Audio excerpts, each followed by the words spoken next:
Global পয়েন্টের পক্ষ থেকে সবাইকে স্বাগত জানাচ্ছি।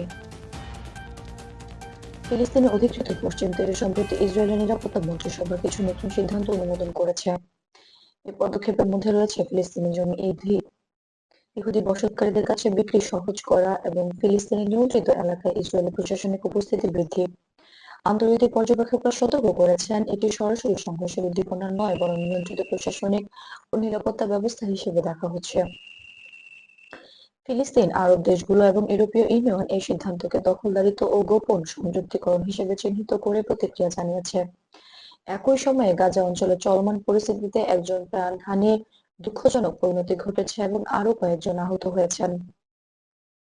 মানবিক সহায়তা ও নাগরিক সুরক্ষা বজায় রাখা এমন আন্তর্জাতিক পর্যবেক্ষকদের জন্য প্রধান চ্যালেঞ্জ।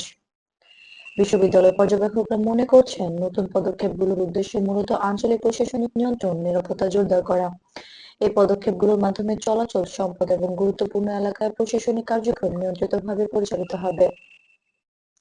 সরাসরি সংঘর্ষ বা আক্রমণের ইঙ্গিত নেই, তবে পর্যবেক্ষণ ও সমন্বয় অব্যাহত রাখা জরুরি। আঞ্চলিক ও আন্তর্জাতিক প্রভাবও লক্ষণীয়। তুরস্ক, ইরান এবং মার্কিন যুক্তরাষ্ট্র সহ অন্যান্য আঞ্চলিক শক্তি এবং পরিস্থিতি লক্ষ্য রাখছে। ভুল বোঝাপড়া বা গুজব আঞ্চলিক স্থিতিশীলতার প্রভাব ফেলতে পারে বলে সতর্ক করছেন আন্তর্জাতিক পর্যবেক্ষকরা।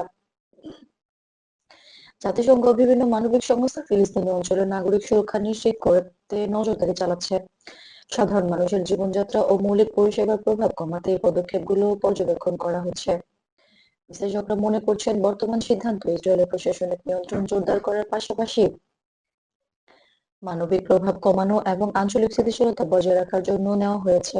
পরিস্থিতি সংবেদনশীল হওয়ায় সঠিক তথ্য ও আন্তর্জাতিক সমন্বয় অপরিহার্য। গ্লোবাল পয়েন্টার আপনাদেরকে ধন্যবাদ জানাচ্ছি এতক্ষণ আমাদের সঙ্গে থাকার জন্য। আমাদের চ্যানেলটি সাবস্ক্রাইব করে সঙ্গে থাকুন, যাতে আপনি সর্বশেষ খবর, বিশ্লেষণ এবং আন্তর্জাতিক নিরাপত্তা ও অর্থনৈতিক আপডেট সবার আগে পেতে পারেন।